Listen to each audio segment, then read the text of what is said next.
Oke, sekarang pada pertemuan minggu ini kita masuk ke anggaran piutang.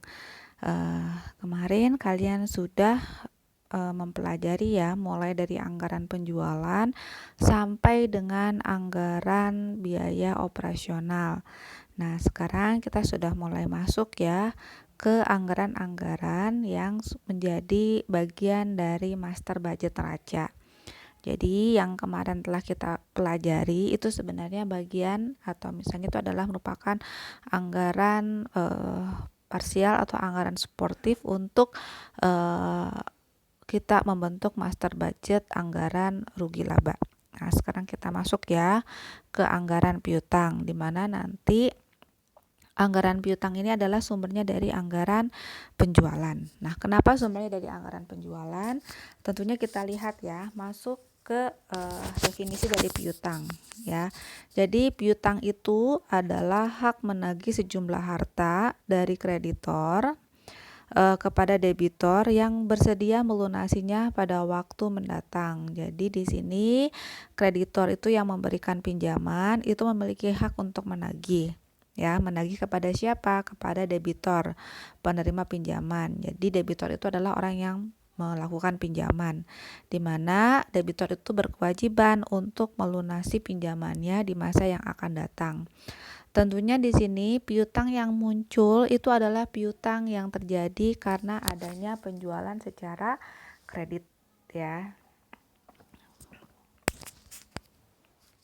Nah, kita lihat di sini ada beberapa jenis piutang.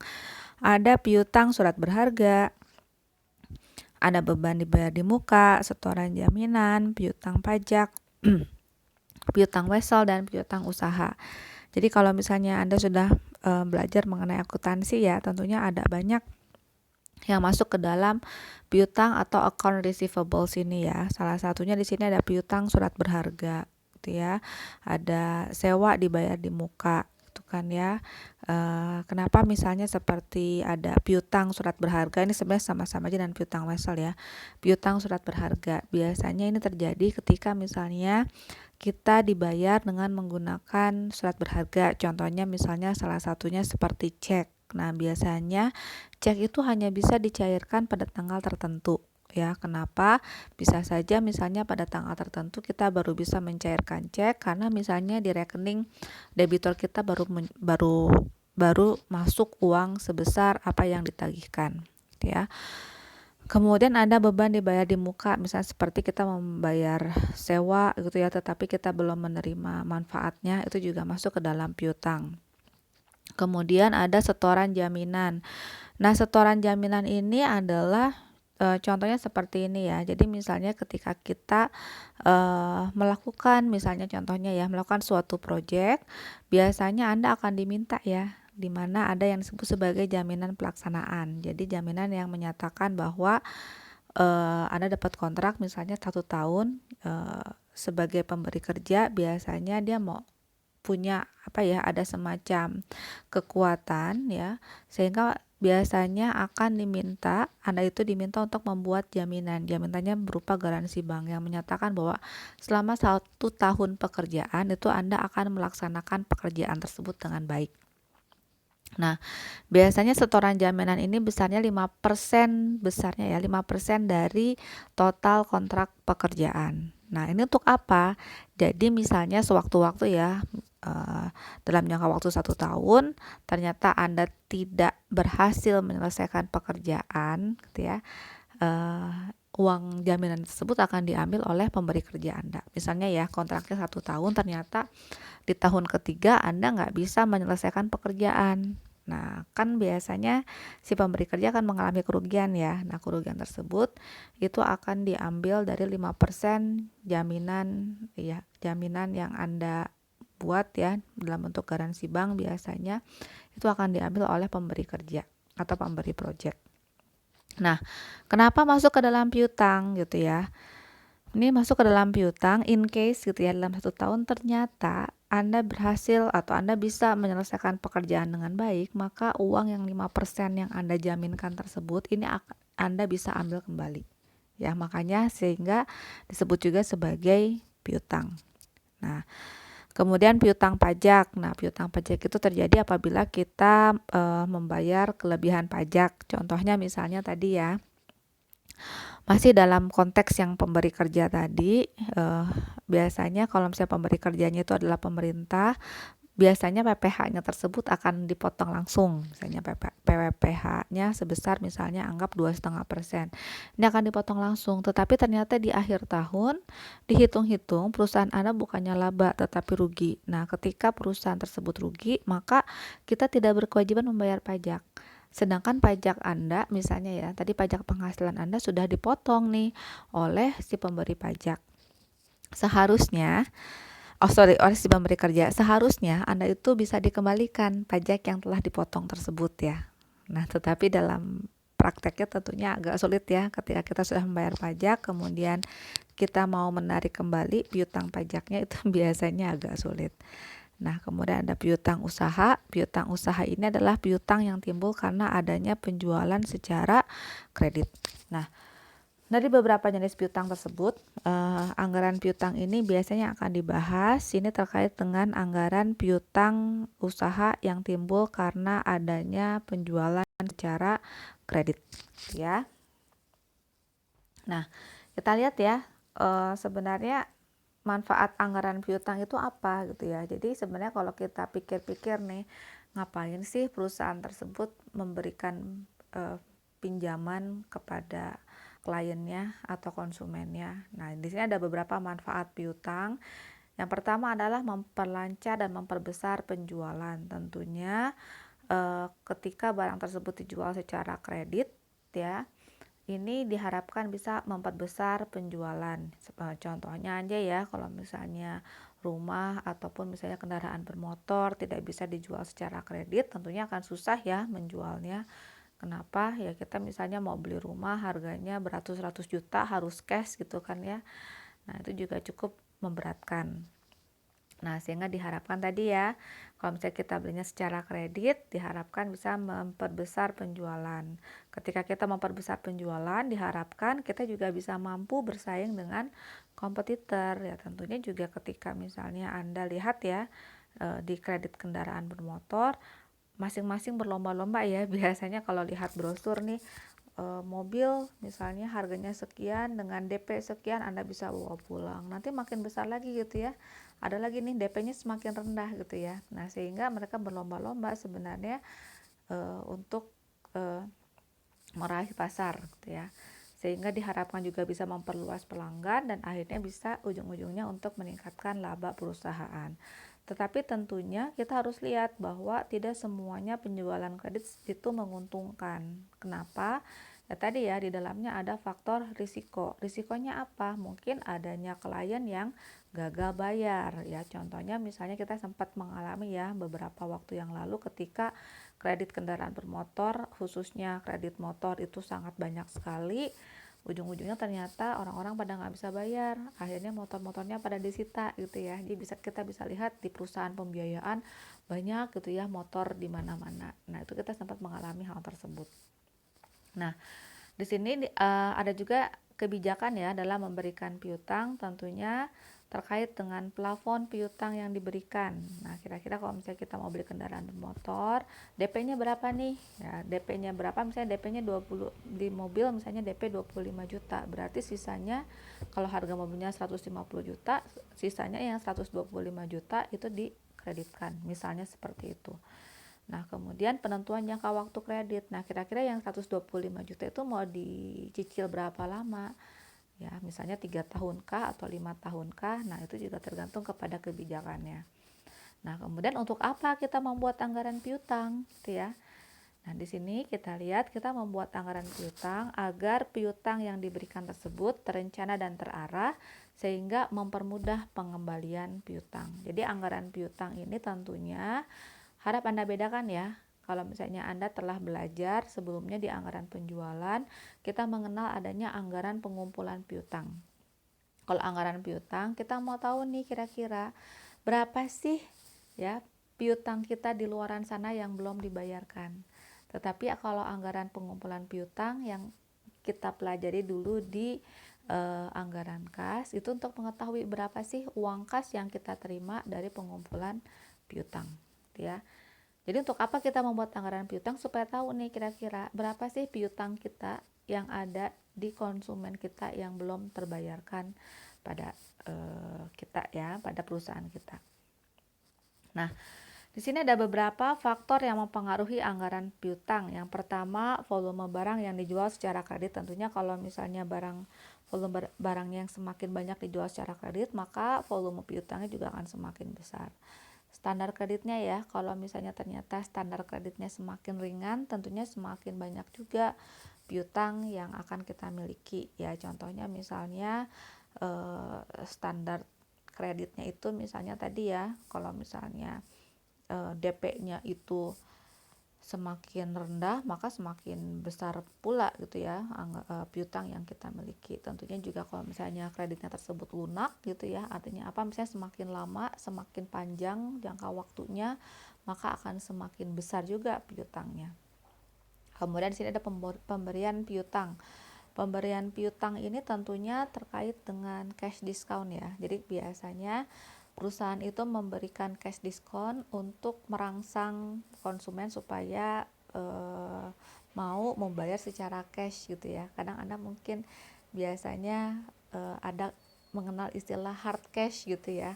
Hard cash itu kalau misalnya dilihat-lihat harganya bisa jauh lebih murah dibandingkan kita membeli secara kredit ya. Biasanya hard cash itu muncul kalau misalnya kita beli mobil atau beli rumah secara kredit ya, tuh sangat jauh sekali bedanya, bisa sampai kalau mobil mungkin bisa sampai sekitar 20 jutaan. Jadi kalau misalnya Anda hitung-hitung gitu ya, Anda beli tunai dengan beli kredit tentunya juga berbeda ya. Nah, biasanya juga kalau misalnya Anda beli online pun sama ya. Kalau misalnya Anda beli secara kredit maupun Anda beli secara cash, kalau Anda hitung-hitung pasti harganya beda ya. Ketika beli secara kredit pasti lebih mahal. Selain ada bunganya gitu ya.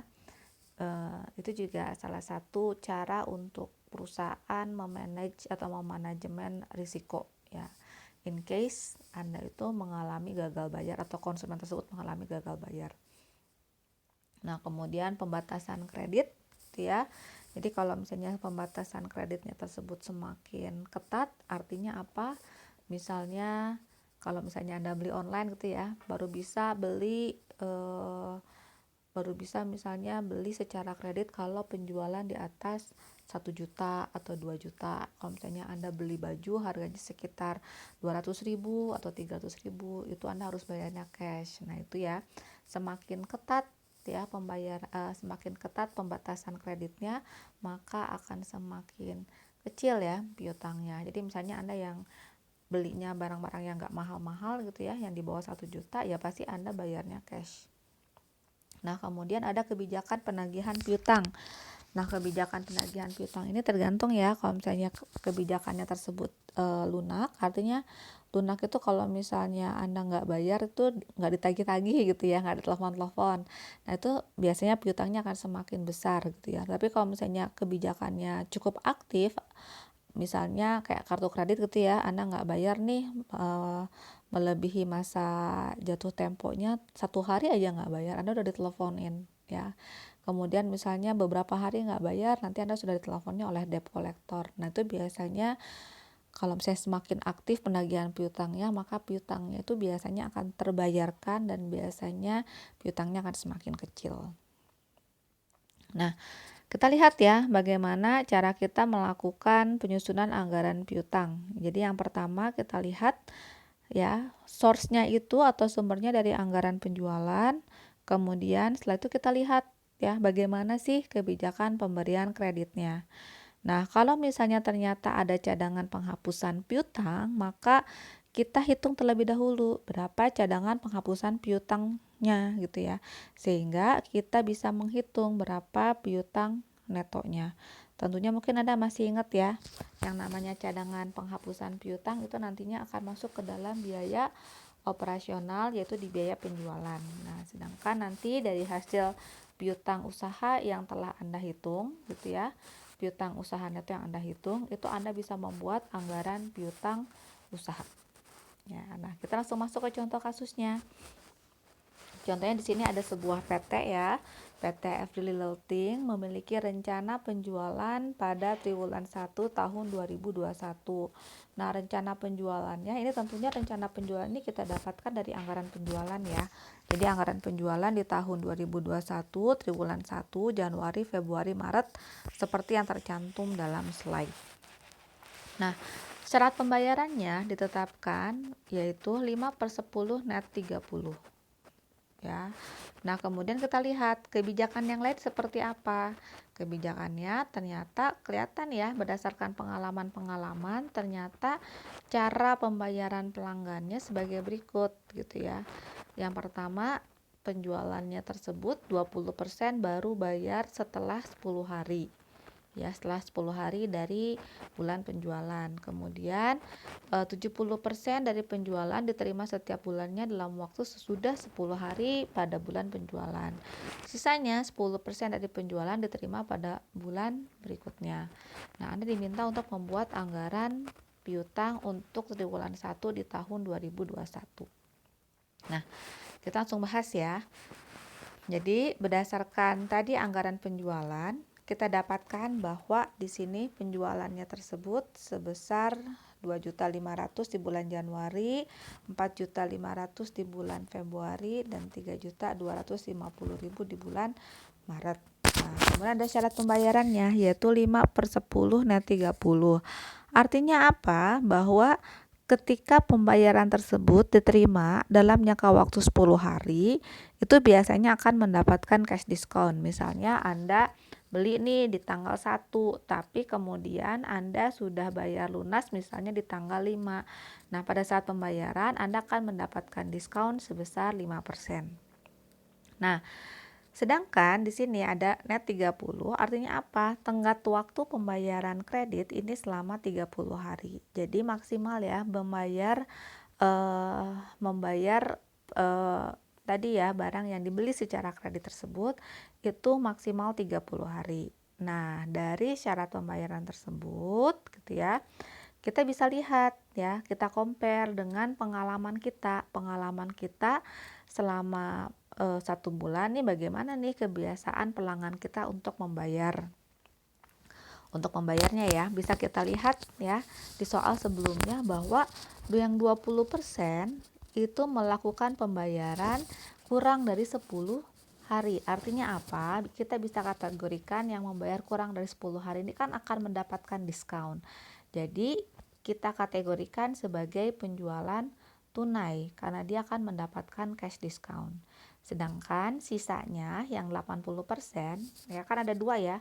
Ada yang 70% membayar sampai dengan tanggal 30. Sisanya ada yang bayar 10%-nya setelah bulan berikutnya. Nah, sisanya yang 80% itu kita masukkan ke dalam penjualan kredit.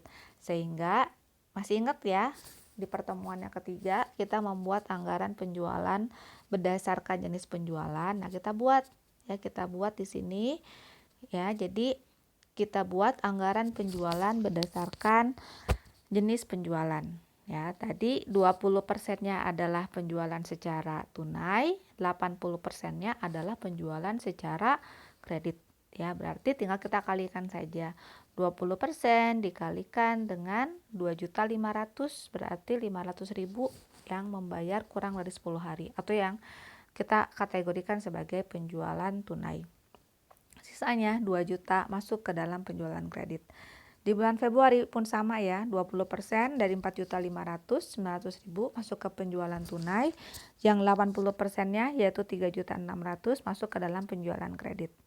Yang di bulan Maret sama, kita kalikan 3.250.000 dikalikan 20%, yaitu 650.000 masuk penjualan tunai, sisanya yang 80% masuk ke penjualan kredit.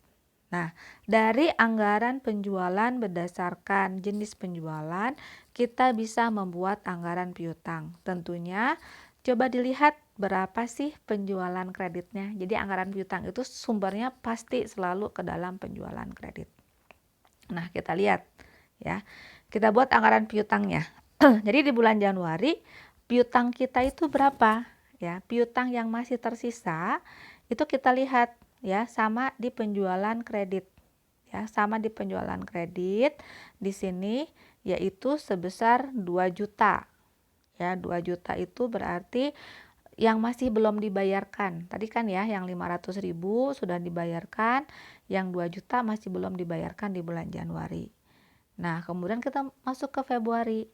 Ingat ya, ingat di bulan Februari itu dinyatakan bahwa 10% penjualan diterima pada bulan berikutnya. Berarti 10% dari 2.500.000 ini yaitu sebesar 250.000 ini masih belum terbayarkan di bulan Januari. Jadi masih masuk di bulan Februari. Ya, jadi yang 10% itu di bulan Februari ini masih belum dibayarkan sehingga masuk ke dalam anggaran piutang di bulan Februari. Nah, kemudian tentunya kalau di bulan Maret ya, semua penjualan yang di bulan Januari sudah lunas terbayarkan. Nah, bagaimana di bulan Februari? Di bulan Februari kita lihat penjualan kreditnya sebesar 3.600.000 ya, 3.600.000 di sini. Ini yang penjualan yang masih belum terbayar di bulan Februari.